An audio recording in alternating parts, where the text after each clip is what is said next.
Our journey today started by inspecting the world at the nanoscale as we flew through IBM's latest groundbreaking work in semiconductors. Now, for our last stop, we're going to widen our aperture and talk about the world's largest and most powerful computing resource ever created, the cloud. Let's take a second to visualize it. This globe shows the major data centers of the world's top public cloud providers. Hundreds of locations in dozens of countries that spans nearly every continent. However, this only paints a portion of the picture. What is not being shown are the massive number of private computing environments that exist in silos across the globe. The cloud has dramatically evolved over many years to what it is today, a massively distributed network of public and private data centers comprising zettabytes of computing power and data storage. For us to fully appreciate the engineering and networking marvel that is the hybrid cloud, which combines public and private environments, we must appreciate the software that runs it. Enter the world of hard tech software. Hey, Priya, how are you? Hi, Dario. How are you? It's so good to see you. I remember a couple years ago when you were telling me, Dario, for all the progress of what's happening on cloud, we gotta get to the point where we get the cloud to work as if it was a single, infinitely powerful computer. So what do you mean by that? Well, Dario, think about the simplicity of just working on your laptop. You have a common operating system, tools you're familiar with, and most importantly, you're spending most of your time working on code. Developing on the cloud is far from that. You have to understand the nuances of all the cloud providers. There's AWS, Azure, GCP, IBM private clouds. You have to provision cloud resources that might take a while to get online. And you have to worry about things like security and compliance and resiliency, scalability, cost efficiency. It's just a lot of complexity. When I think about the heterogeneous nature of the cloud, everything from large data centers to the edge, all this complexity that you're talking about, is there a prayer that we can actually address it and realize this vision?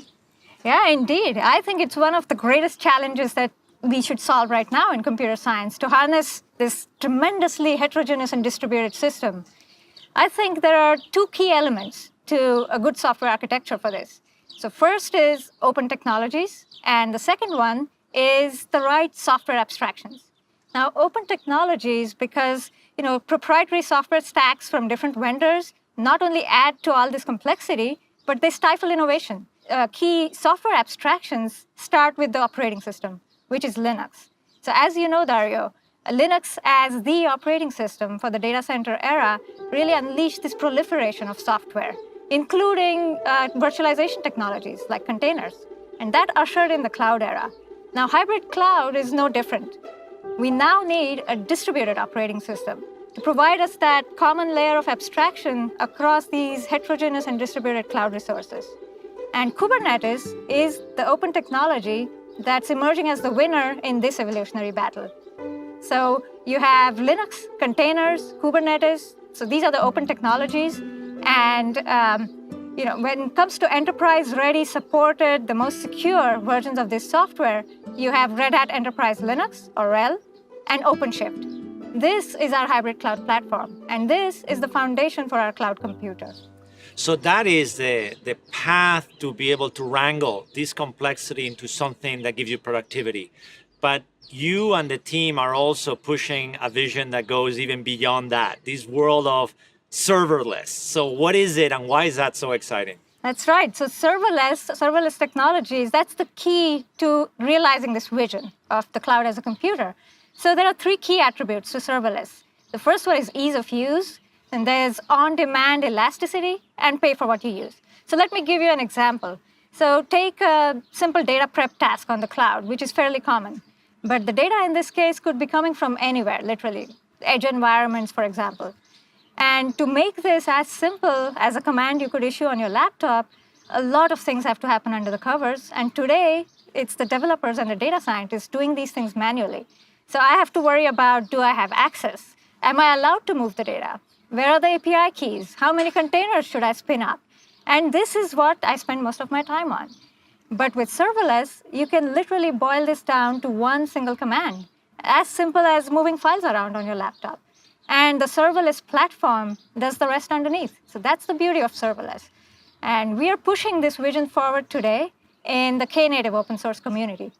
And just like with Linux and Kubernetes, there is a supported enterprise-ready version of Knative that's available on OpenShift today. It's called OpenShift Serverless. It's also available on IBM Cloud called Code Engine. So you can try these out today, but we continue to push this evolution of serverless, and it's getting us closer and closer to that vision of the cloud as a computer. Yeah, the cloud as an infinitely powerful computer, but working as if it was a computer. Exactly. I love the vision and how you and the team and the extended Red Hat team and the whole open community is making this a reality. So thank you, Priya, for everything that you do and for the fantastic work. And I look forward to talking to you soon. Thanks, Dario. See you. We are well down the road of executing our vision of making the world's hybrid cloud resources as easy to use as a single computer. When we do, we will finally realize the full revolutionary potential of the cloud. The ability to get what we need when we need it down to the millisecond with the click of a button.